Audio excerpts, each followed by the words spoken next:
पीछे हटो जरा, आपका फोन आ जा रहा। चलिए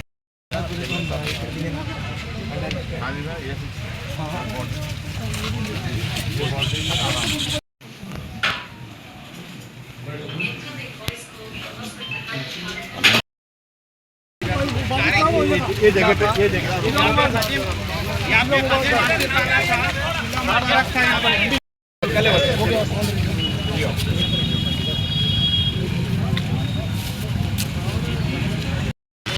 हस्तियों के साथ जा रहे हैं, जिनके साथ गलत है हम लोग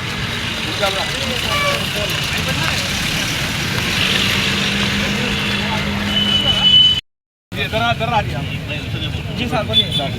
जो पहले जो ये बाउंड्री है ओरिजिनल।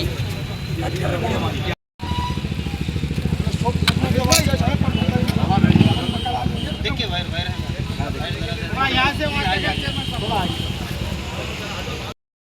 यहाँ से खबर थोड़ा साइड जरा सामने ना कोई जाओ। वो अलग ये अलग वो भी कब्रिस्तान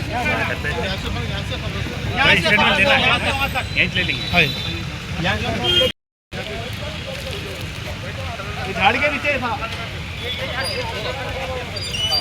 ये आशिफ खाना है पीछे।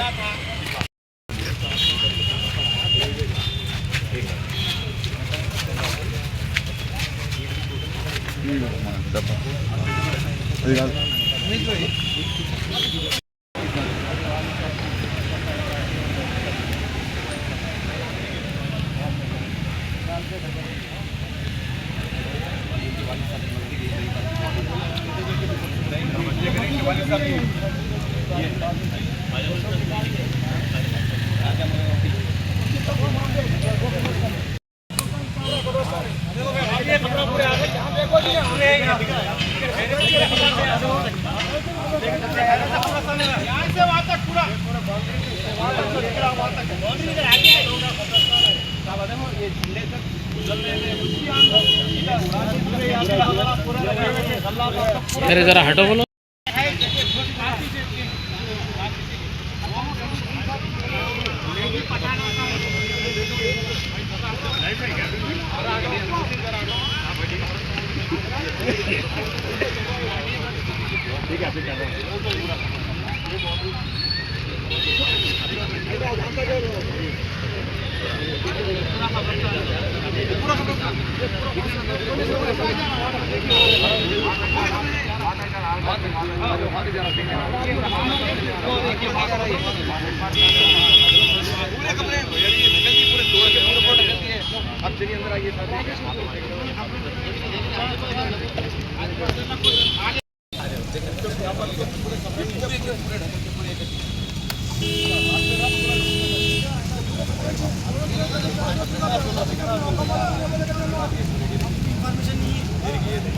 सरदार साहब यहाँ तक जा रहा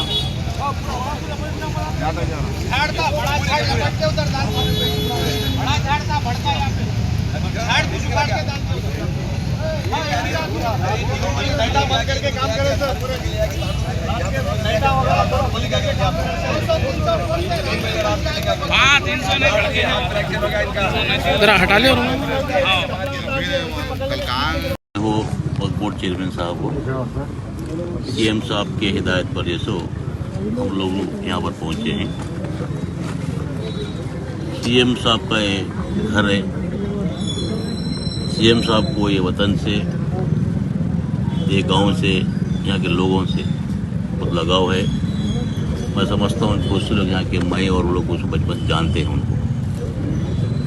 खासकर जो हादसा हुआ है डेफिनेटली वक्फ बोर्ड चेयरमैन साहब जिस तरह कहा है कि इसके जिम्मेदार कौन है उसे ज़रूर जांच की जाएगी और कब्रिस्तान को महफूज करने का, किले को भी रिकंस्ट्रक्ट करने का वो जिम्मेदारी अतवा साहब लेंगे।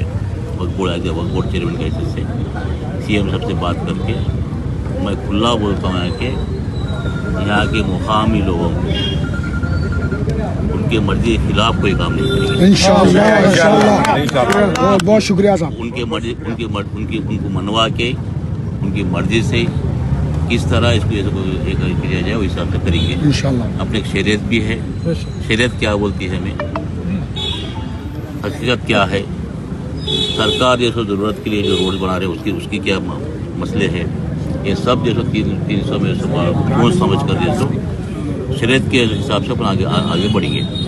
मैं ख़ास कहता हूँ कि वक्फ बोर्ड मैं फाइनेंस कॉर्पोरेशन बनने के बाद उन्होंने कोलंगल में हर माइनॉरिटी को, हर घर को ऐसा कुछ ना कुछ इमदाद पहुँचने के लिए ऐसा कोशिश कर रहे हैं। उसका मैं खुद ही उसका ऐसा ये विटनेस हूँ। मैंने समझता कि उन्होंने सोच भी नहीं सकते कि उनको ख्याल भी नहीं आता कि ऐसा हादसा हो या किसी मुसलमान को नुकसान हो या खादिम कब्रिस्तान ख़राब हो, वो सोच भी नहीं सकते। लिहाजा वो दर्द उनको है, हमको है, सबको, आपको भी है। आपके दर्द में, आपके सोच में ऐसा उन्होंने और हम जैसे हिस्सेदार है उसके। मैं ऐसा बिल्कुल आपका ही हूँ। मैं आप लोग सब जानते हैं इस मुकाम में ऐसा मैं बहुत लंबे अरसे से आपसे आना जाना मुझे है, आपकी ख्यालात मुझे मालूम है।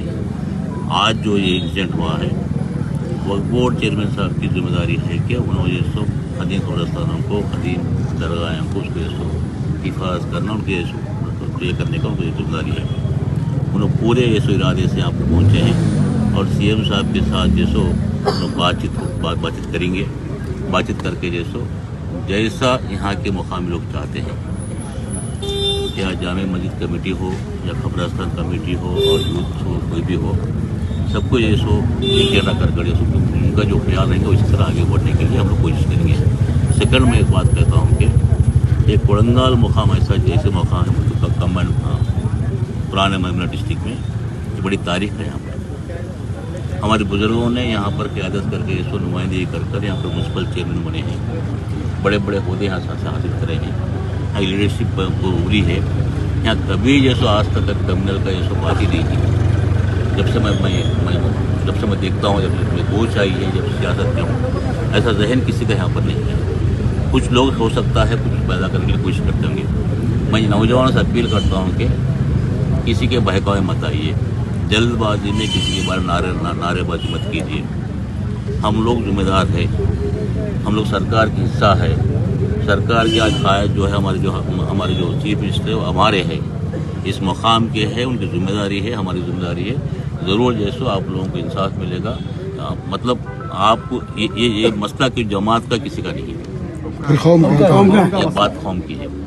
लिहाजा कौम के हक में जैसो सबकी आपसी में जो बात होगी, सबकी जो मर्जी होगी, साथ ही साथ शरीयत क्या बोलेगा, शरीयत के साथ साथ जैसो ज़रूरियात गवर्नमेंट के रोड्स का क्या मसला है, उसको सोच समझ कर आगे बढ़ेंगे ताकि